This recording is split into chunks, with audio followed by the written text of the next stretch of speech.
여러분, 학창시절 체육 시간을 잠시 떠올려 보시겠습니까?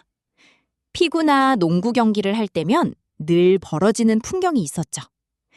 선생님이 양팀 주장을 부르고 가위바위보를 해서 팀원을 한 명씩 고르게 합니다. 그때 가장 먼저 이름이 불리는 친구들이 누구였나요? 운동신경이 좋고 발이 빠르고 키가 큰 친구들이었습니다. 그들은 당당하게 코트 한가운데로 걸어나갔죠. 반대로 운동이 서툰 친구들은 선택지가 줄어드는 것을 초조하게 지켜보며 맨 마지막까지 덩그러니 남겨지곤 했습니다. 누군가에게 선택받기 위해 나의 가치와 자격을 실시간으로 평가받아야 했던 그 서늘한 긴장감. 아마 우리 모두 한 번쯤은 느껴보셨을 겁니다. 사실 우리가 발을 딛고 살아가는 현대사회 전체가 이 거대한 체육 시간의 연장선입니다. 학교에서는 내신과 수능 점수로, 직장에서는 연봉과 이력서의 화려한 스펙으로 내가 선택받을 만한 자격이 있다는 것을 끊임없이 증명해야만 하니까요. 자격이 없으면 도태된다는 불안감이 우리 삶의 기본값이 되어버린 오늘, 저는 여러분과 함께 이 상식을 뿌리째 흔들어버리는 아주 도발적인 이야기를 나누고자 합니다. 성경 창세기에 나오는 에서와 야곱, 이 쌍둥이 형제의 이야기는 시작부터 우리의 고정관념을 무너뜨립니다. 하나님은 이 성과주의의 룰을 비웃기라도 하듯 아이들이 태어나기도 전부터 기이한 도박 같은 예언을 던지십니다. 당시 어머니 리브가의 뱃속 상황은 그야말로 UFC 경기장을 방불케 했다고 합니다. 두 태아가 태어나기도 전부터 엄마 자궁 안에서 맹렬하게 치고받고 싸웠기 때문이죠. 고통스러워하는 리브가에게 하나님께서 던진 예언은 이렇습니다. 큰 자가 어린 자를 섬기리라. 여러분, 현대의 인사 채용 시스템 관점으로 보면 이것은 최악의 블라인드 채용 아닙니까? 아이들이 태어나지도 않았습니다.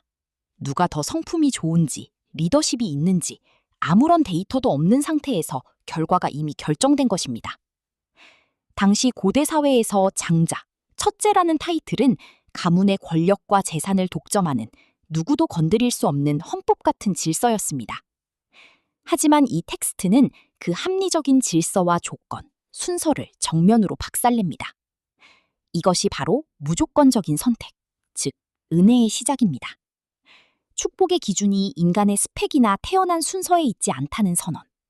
너희의 룰로는 나를 해석할 수 없다는 하나님의 도발적인 메시지인 것이죠.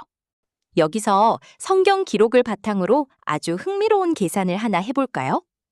아브라함이 100세에 이삭을 낳았고 이삭은 60세에 쌍둥이를 낳았습니다. 그리고 아브라함은 175세에 세상을 떠났죠. 이 말은 즉 믿음의 조상이라 불리는 거대한 영웅 아브라함과 손자 야곱이 무려 15년 동안 한 텐트에서 함께 살았다는 뜻입니다. 야곱은 할아버지의 무릎에 앉아 매일 밤 신의 언약 이야기를 자장가처럼 들으며 자랐을 겁니다. 하지만 이 15년의 시간은 야곱에게 지독한 결핍과 인지 부조화를 안겨주었습니다. 할아버지로부터 우주적 서사를 수없이 들었기에 그 가치를 누구보다 갈망했지만 단 몇 분 차이로 차남이 된 자신의 신분적 한계 때문에 병적으로 장자권에 집착하게 된 것이죠. 그 결과가 어땠습니까? 먼저 첫째에서는 들판을 누비는 사냥꾼이었지만 당장의 육체적 허기를 참지 못하고 팥죽 한 그릇에 장자권을 팔아버립니다. 눈앞의 도파민을 위해 영원한 가치를 쓰레기처럼 취급한 실패자였습니다. 그렇다면 둘째 야곱은 나았을까요? 야곱은 영적 열망은 있었으나 은혜를 기다리지 못하는 교활한 사기꾼이었습니다. 형의 약점을 인질 삼아 축복을 훔치려 했고 자신의 꾀로 상황을 통제하려 했던 오만한 자였죠. 결국 텍스트는 우리에게 분명히 말합니다. 에서와 야곱, 두 사람 모두 도덕적으로나 인격적으로 완벽한 자격 미달자였다는 사실을 말입니다. 여기서 우리는 중요한 질문을 던져야 합니다. 왜 하나님은 굳이 결함투성이인 야곱을 선택했을까요?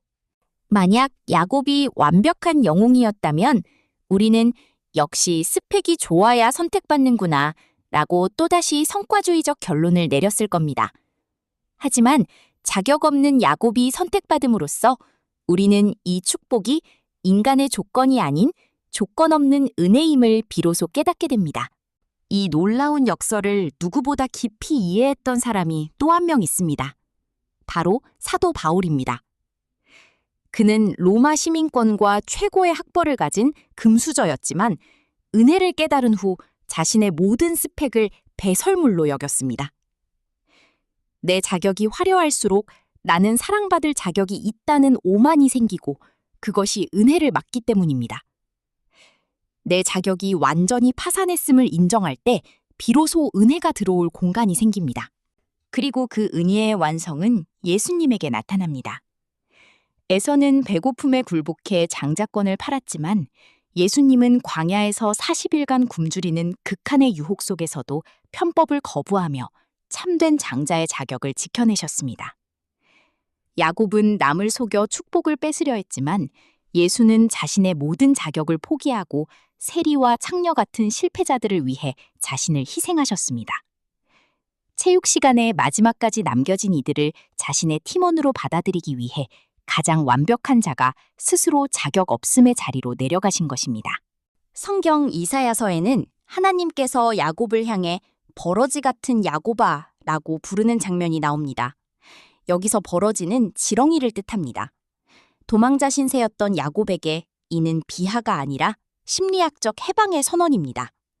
여러분, 지렁이는 뼈가 없습니다. 그래서 부러질 일도 없습니다.